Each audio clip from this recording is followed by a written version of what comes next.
Go ahead, but I want, as Representative Fleck said, everything is on the table.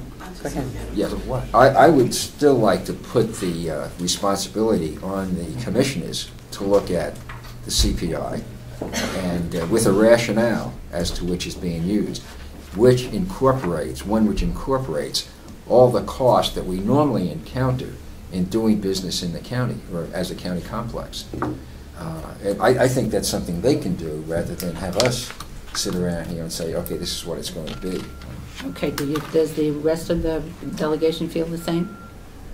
So that what happens is that you can tell us where it is you're going to go, and we will also be able to understand what it is that you're doing. Representative Commissioner Solomon.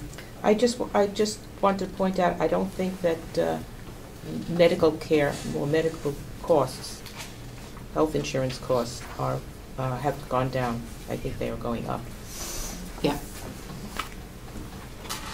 And I think that was what food and energy was taken out of that as a. Yes. That's what you were doing. Yeah, if you take food and energy out, then you get up to 0.2. And I would agree. I think medical is going crazy. So. Yeah, medical is what we're trying. Though we have Representative McConkey has been working hard with that committee. That I think Robin, you've also been. Representative Alban. Thank you, Madam Chair. I just am trying to get clear on are we deciding what consumer price index we're using for the union contracts? I mean, I would think that was spelled out exactly which one. I'll do that. That you were using in the contract. It'll always say which one you're using. I guess what I was looking for, do we base it on the CPI or do we base it on a flat rate? When I negotiated before, it was a flat rate that we came up with. For the union, now we had this past negotiation, we had a range between 1% and 3% based on the CPI. And so what do you budget for? I budgeted for 2%, and it came up higher because it was done April 1st after everybody had approved the budget. Then we had to find that extra percentage that it was over 2%. But didn't he also tell him that he can set the date? Yes, and I think that what is happening right now, but the contracts are still there, that it went between 1 and 3. As you're going forward, I think the delegation is saying to you, you can pick the CPI, okay, whichever one you want to pick, and the date that you want to do it by. Just give us the rationale for why it is you're doing that, so your negotiating team knows that what you're doing when you go into it. Representative Fleck. Just a point of clarification. Negotiating contracts, you're coming up with a firm percentage increase, not something that's going to fluctuate, are you? I mean, that's where we get into difficulty. The way it happened last time was it fluctuated. Right, and that's where we get into wouldn't go below 1%, but wouldn't go above 3%.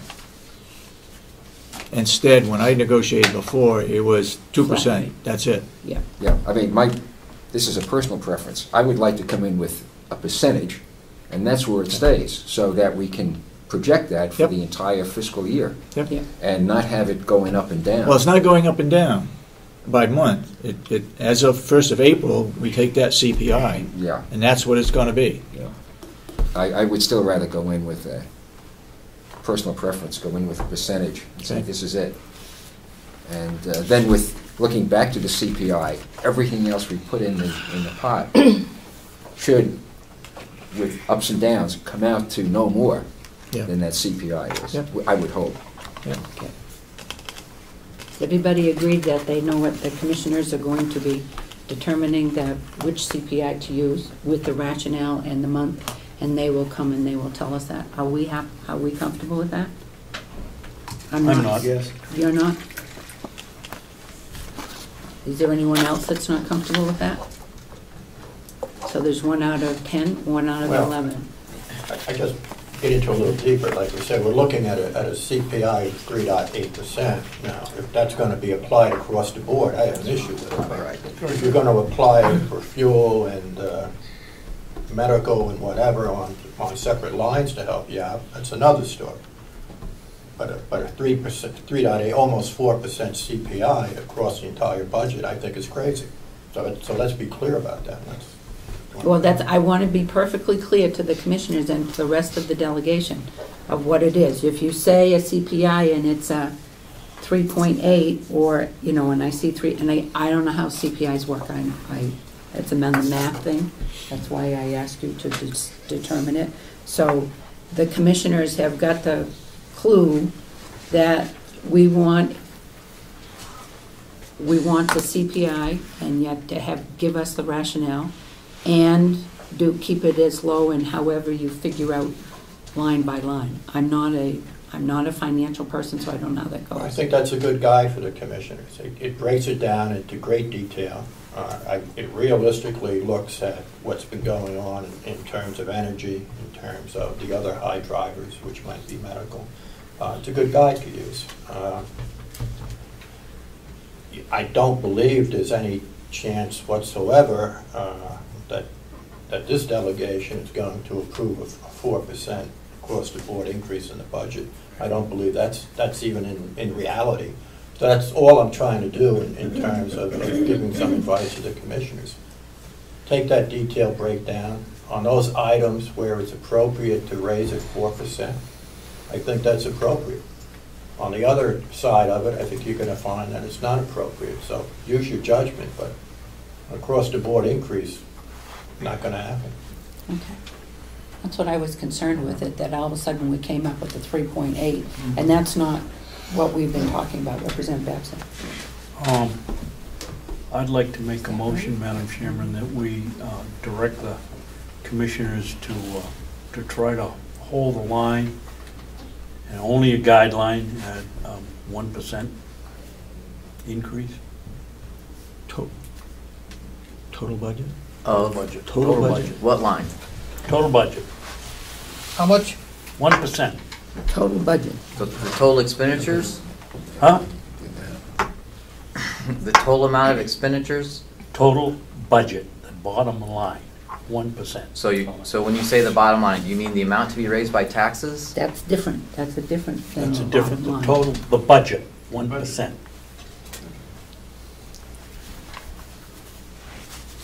Okay, is there a second to that one? That's by Representative Babson. And I hope that's in that a motion that it be the guideline. Yes, and what I'm saying So is... if we've got something that we have to raise 2 or 3%, well, you got to figure out where Okay, you're going to take it away somewhere else. Is there a second to that? I'll second it for discussion. Okay, second by Representative Conklin. And what I have as the motion is that you would hold the line with a guideline of 1% of 1% increase of the total budget.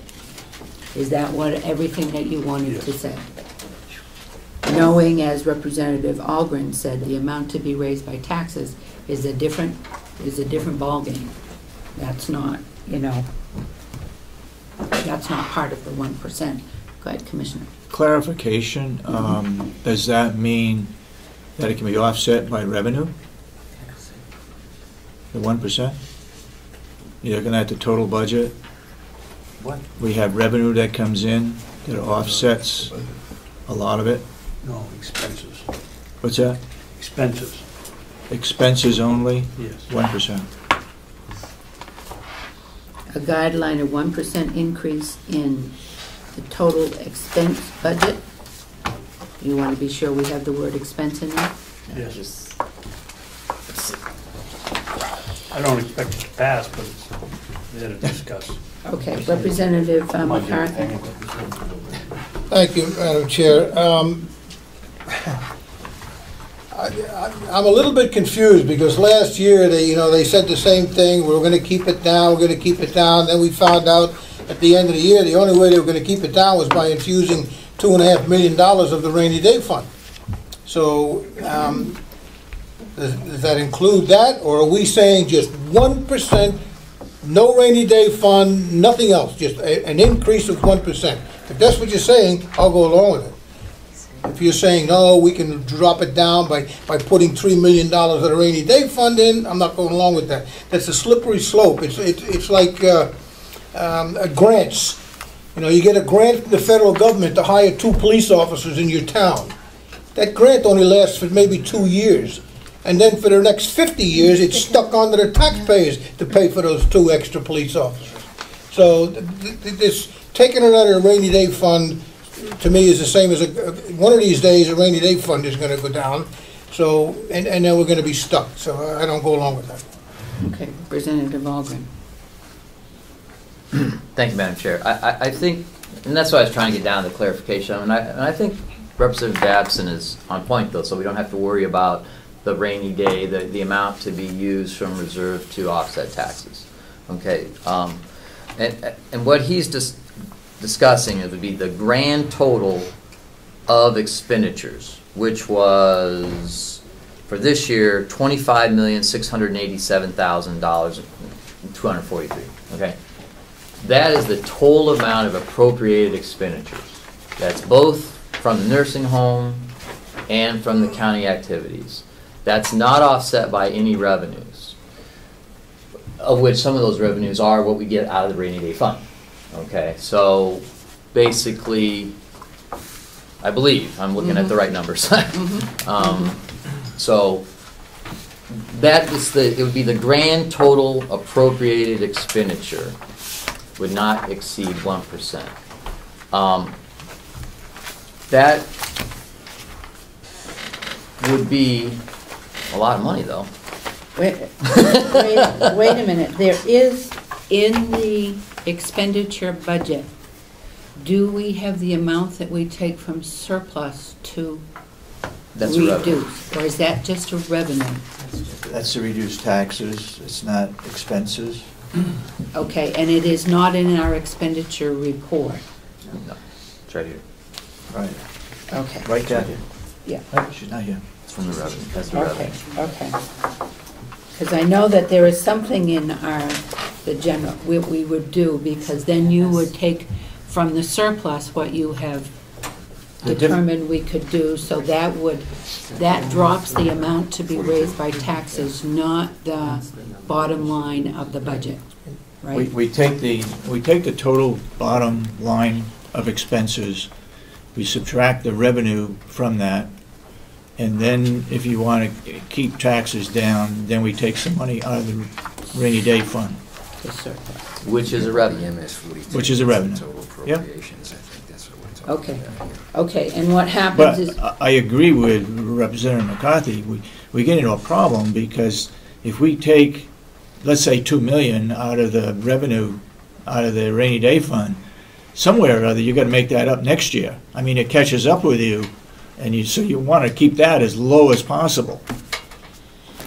yes, and, okay, so Joe has got the MS 42 here, Yeah. which is what we end up sending, this is the budget, and the words that we're talking about right here, it's total appropriations, not including any of the revenue. So Representative Babson, would it be all right, so to increase the total expense budget, would you go the total appropriations as a guideline of 1%? Can we use those words instead of total expense budget?